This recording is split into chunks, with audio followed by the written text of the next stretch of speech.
ઘડનાર જો જમવાયાવો વિશ્વતણા ઘડનાર જો આવો ઈશ્વતનાર જો સીતારામને પીરસી થાળી પ્રેમથી સીતારામન થાળી પીરસી પ્રેમથી શબરે નાયા રોગ્યાએ ઠાંબોર જો સબરી નાયા રોગ્યાએ ઠાંબોર જો શબરે નાયા રોગ્યાએ ઠાંબોર જો સબરી ના રોગ્યાએ ઠાંબોર જો એવા ભાવે આવો શ્રી સીતાપતિ એવા ભાવે આવો શ્રી સીતાપતિ આવો વિશ્વતણા ઘડનાર જો આવો વિશ્વતણા ઘડનાર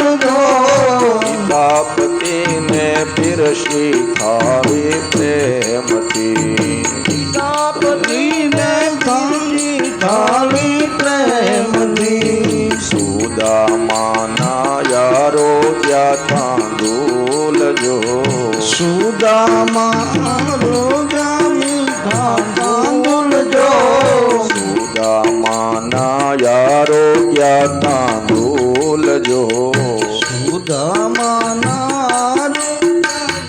તાંદુલ જો એવા ભાવે આવો શ્રી રાધાપતિ એવા ભાવે આવો શ્રી રાધાપતિ જૂઠીએ ભગવાનની સ્તુતિ કરી થાળ ગાયો અને સૌદ બ્રહ્માંડનો નાથ હજી જમવા આવતા નથી. સાસુ જૂઠીને એમ કહે છે, બેટા જૂઠી થાળ ગાઈ લીધો, હવે ભગવાને જમી લીધું કહેવાય. પ્રત્યક્ષ ભગવાન આવે નહીં. મેં 60 વર્ષથી થાળ ધરાવ્યો, હું ખાલી મૂર્તિને થાળ ધરાવું.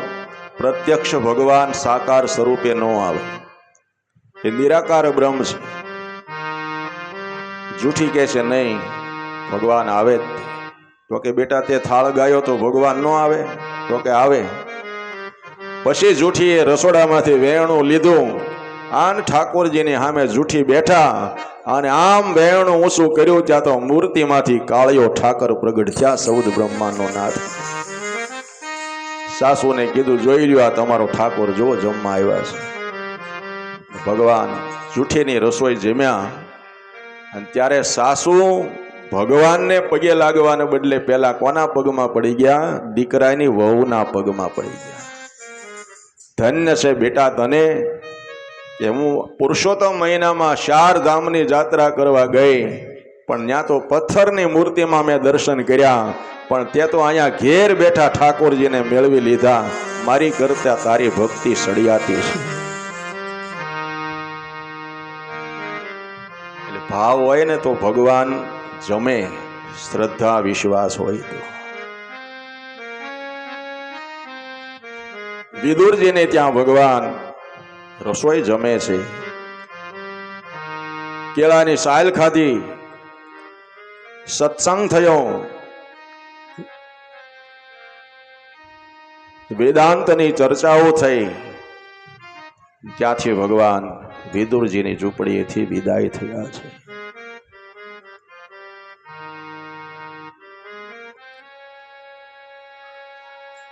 સમય જતા એકવાર વિદુરજી દુર્યોધનને સમજાવવા આવે છે. એને એમ થયું મારા ભાઈનો દીકરો છે, લાવ એને સમજાવી જાઉં કે પાંડવોને 5 ગામડા આપી દે. ભગવાનથી જે ન સમજો એ વિદુરજીથી સમજે.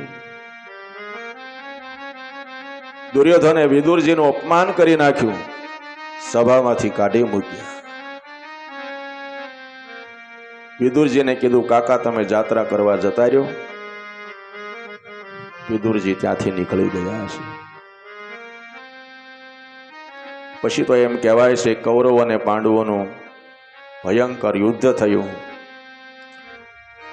કૌરવોની સેનામાં અક્ષોહિણી સેના હતી, પાંડવો 5 જ હતા. ભગવાને દુર્યોધનને અર્જુનને કીધું, જે પક્ષમાં હું રહીશ હથિયાર નહીં ઉપાડું, કેવલ માત્ર રથ ચલાવીશ.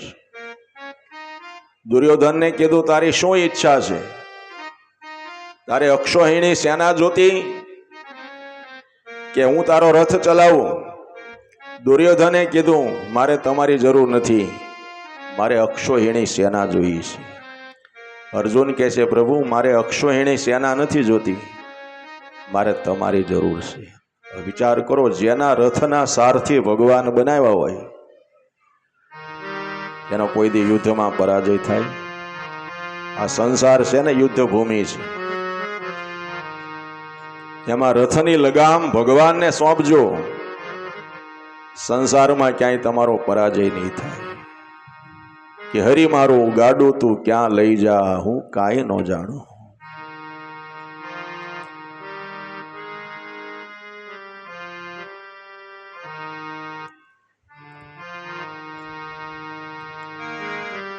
ભયંકર યુદ્ધ થયું. એમાં દુર્યોધનની અડધી સેના ખલાસ થઈ ગઈ. દુર્યોધન ભીષ્મ દાદા પાસે આવી ક્રોધ કરવા લાગ્યો. ભીષ્મ દાદાને કહેવા લાગ્યો, દાદા તમારી જેવા મહાન યોદ્ધા મારા પક્ષમાં હોય અને મારી અડધી સેના